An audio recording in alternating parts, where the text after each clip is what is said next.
Hola YouTube, buenas tardes.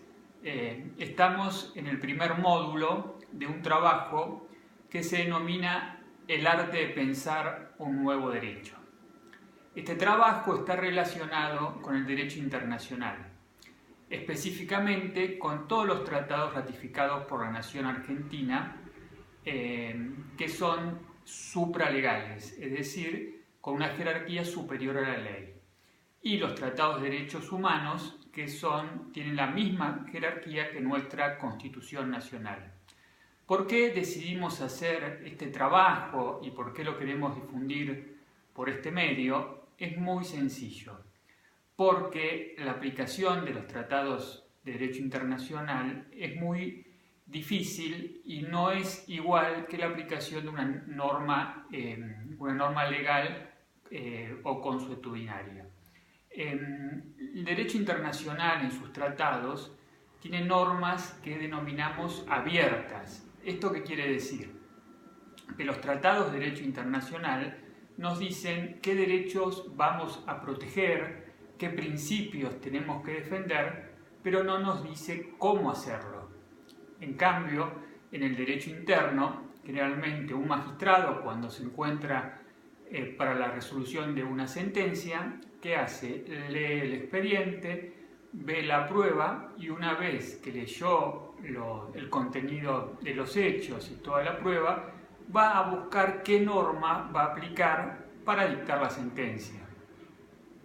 En los tratados de derecho internacional esto no funciona de esta forma, debido a que, como ya dije anteriormente, todos los tratados nos dicen qué derecho proteger, pero no nos dice cómo, porque los tratados están basados en principios.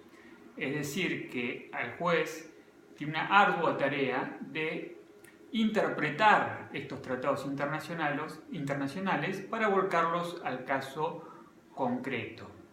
Decimos que es el arte de pensar un nuevo derecho porque se debe hacer un gran esfuerzo interpretativo para volcar los tratados internacionales al derecho interno, al derecho de todos los días.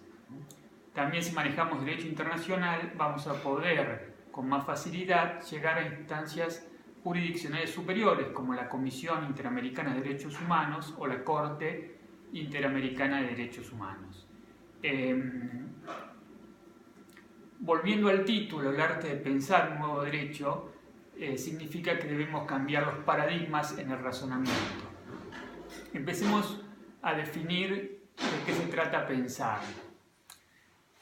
Pensar es según lo relata el escritor Rolf Dobelli, un escritor de origen suizo, profesor de la Universidad de Galen, especialista en psicología relacionada a la economía, nos dice que pensar es un arte intelectual muy complejo. Todavía no sabemos cómo pensamos. Las neurociencias han avanzado muchísimo, pero todavía no han llegado a la conclusión de cuáles son los mecanismos intelectuales que se ponen en juego para elaborar la totalidad de un pensamiento.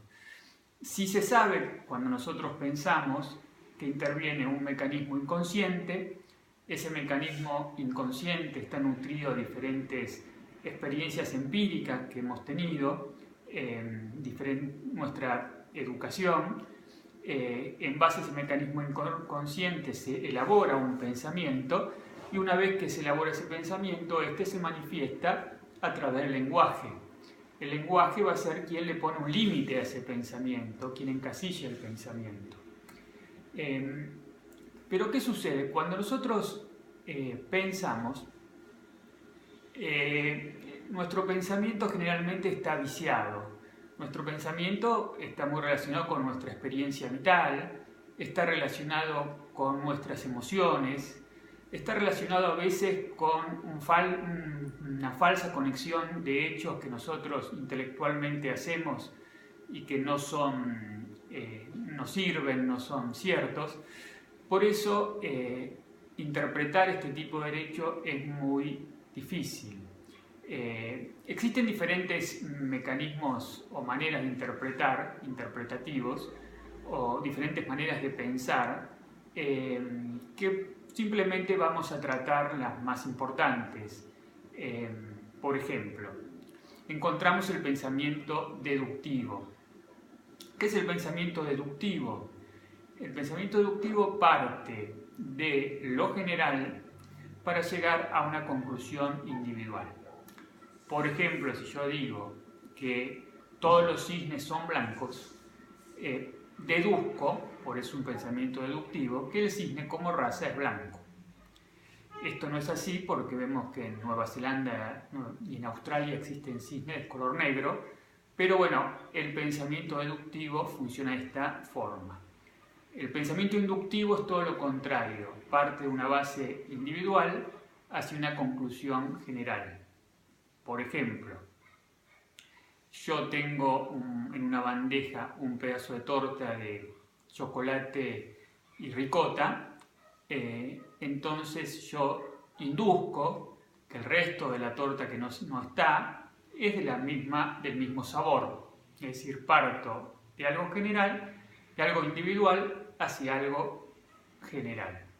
Tenemos también el pensamiento analítico, que va dividiendo las diferentes capas del pensamiento y analizándolas por separado. El pensamiento sistémico, que nos dice que todo el pensamiento forma parte de un sistema, conectadas nuestras premisas unas con otras, pero no son relevantes. Sí me interesa mucho tratar aquí lo que es el pensamiento social. Se dice que cuando pensamos lo hacemos de acuerdo al contexto cultural y específico de la época. Es decir, que tenemos una gran influencia del proceso vital y el proceso del mundo, el proceso del país que estamos viviendo en el momento en que pensamos. Pongamos un ejemplo hacia el pasado. En la antigüedad no era mal visto tener esclavos. De hecho, Aristóteles, uno de los mayores filósofos de la humanidad, tenía esclavos. Aristóteles jamás pensó que tener esclavos era algo malo. De hecho, no lo era en esa época, porque el contexto social así lo permitía. Pongamos un ejemplo más reciente. Hasta hace 60, 70 años, la homosexualidad era vista como una enfermedad. Hoy cualquier juez puede dar en adopción un niño a un matrimonio homosexual y no habría ningún problema. Es decir, que el pensamiento social es muy importante porque condiciona a los jueces en el momento de dictar la sentencia. ¿Y por qué hacemos hincapié en los jueces? Porque los jueces son los mayores y más importantes intérpretes de la ley o de los tratados internacionales. Ellos van a interpretar y ellos van a tener que interpretar los tratados. Interpretar viene del latín interpretatis, que significa darle el verdadero sentido a las cosas.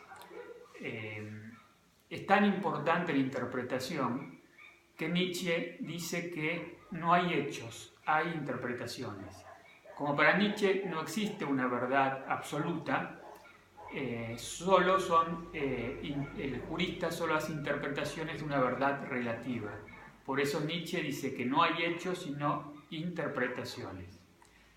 Carlos Cosio nos explica que para él no son válidos los mecanismos interpretativos porque no son mecanismos cinéticos sino políticos, que están influenciados por el contorno político.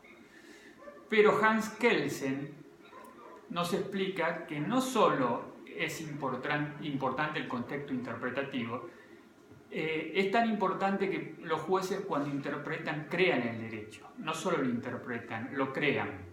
Y él pone el ejemplo que si un juez va a dictar una sentencia por homicidio y tiene una causa en su poder, sabemos que el homicidio en nuestro país la pena puede ser entre 8 y 25 años, puede aplicar una pena de 10 años de prisión al imputado. Otro juez, con la misma causa, puede interpretar que la pena es de 19 o 20 años. Es decir, que en esa misma causa, los jueces están creando el derecho con esa interpretación. Es decir, que la sentencia judicial tiene carácter preformativo, porque también crea el derecho. con todas estas premisas en este primer módulo, ¿qué es lo que yo intento explicar?